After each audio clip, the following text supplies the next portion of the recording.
काले लिबास में मलबूस शख्स जिसके पास जादू रखने की सलाहियत होती है, इंसानों के खून के प्यासे और वहशी कातिल, चाहे सूरत हाल कितनी भी बदतर हो, ये अपने टारगेट को मार ही डालते हैं। जब भी चलते हैं तो इनके कदमों की आहट किसी को भी नहीं सुनाई देती। अंधेरे में ये लोग गायब हो जाते हैं। मार्शल आर्ट्स, टाइक्वांडो और 24 के करीब कॉम्बैट स्किल्स रखने वाले ये लोग तीरंदाजी, तलवार चलाना, यहाँ तक कि हर वेपन चलाने में ये लोग माहिर होते हैं। गोरिल्ला वारफेयर जैसी खतरनाक टेक्निक रखने वाले ये लोग निंजास कहलाते हैं। अस्सलाम वालेकुम दोस्तों, मैं हूं आपका दोस्त और होस्ट वकास असगर और आप देख रहे हैं असगर टीवी। नाजरीन गिरामी, निंजास के बारे में जो कुछ भी फिल्म्स और टीवी शोज में दिखाया जाता है वो सब कुछ अफसानवी है। इसकी तारीख और हकीकत असल में कुछ और ही बयान की जाती है। कोई भी ये नहीं जानता कि सबसे पहला निंजा शख्स कौन था और इसकी असल में शुरुआत कहाँ से हुई। लेकिन हिस्टोरियंस के मुताबिक दुनिया का सबसे पहला निंजा स्कूल जापान में 12th सेंचुरी में बनाया गया था।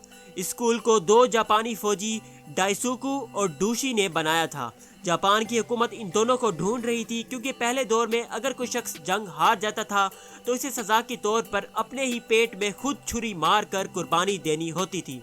जब ये दोनों अकेले भटक रहे थे तो इन्हें पहाड़ पर एक बूढ़ा मोंक मिला, जिसने इन दोनों की मदद की और इन तीनों ने मिलकर एक नई सेल्फ डिफेंस टेक्निक अपनाई जिसे निंजुत्सु कहते हैं। और इस टेक्निक को अपनाने वाला शख्स निंजा कहलाता है।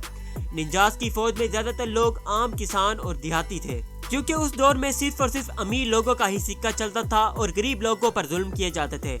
इसलिए इन लोगों ने अपने लिए सेल्फ डिफेंस टेक्निक निंजा सीख ली। मर्दों के साथ साथ औरतें भी निंजा हुआ करती थीं। किसी भी बड़े ओहदे पर बैठे हुए जालिम शख्स या फिर किसी बादशाह को मरवाने के लिए निंजा औरतों का इस्तेमाल किया जाता था, जो कि एक डांसर या फिर एक मुलाजमा बनकर आती और अपना मिशन पूरा कर लेती। लेकिन जो ही वक्त गुजरता गया तो लोगों को निंजास के बारे में पता चल गया और जापान के बादशाहों ने इन्हें अपने गंदे काम करने के लिए हायर कर लिया।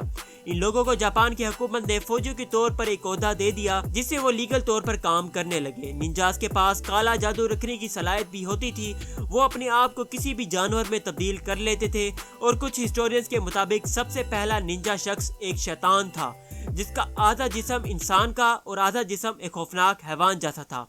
इस आदमी ने जापान में इतनी सारी जंगें छेड़ी जिसकी वजह से जापान डूबता चला गया और हर तरफ उसे शिकस्त का सामना करना पड़ा। इसी तरह जापान जब टुकड़ों में बंट गया तो इसे दोबारा जोड़ने के लिए वारलॉर्ड ओडा नोबुनागा आगे बढ़ा, मगर उस शख्स को लगा ये सब कुछ निंजास की वजह से हो रहा है।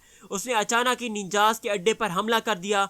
ज्यादातर लोगों को जेल में डाल दिया गया। कुछ निंजास पहाड़ों में छुप गए और कुछ उनके साथ मिल गए। मगर जो ही वक्त गुजरता गया और जापान तरक्की करता गया, निंजास का अरूज जवाल की तरफ बढ़ता गया और देखते ही देखते निंजास की तादाद कम से कम तर होने लगी और आज के दौर में वो बिल्कुल ही नापायद हो चुके हैं और उनकी टेक्निक को किसी ने भी आज तक नहीं अपनाया, क्योंकि निंजास की टेक्निक बहुत ही खतरनाक है और इस पर जापान की हुकूमत ने बैन भी लगा दिया है। इसके बरक्स आप टाइक्वांडो, कराटे और जूडो भी सीख सकते हैं। तो नाज़रीन गिरामी, ये थी मेरी आज की वीडियो।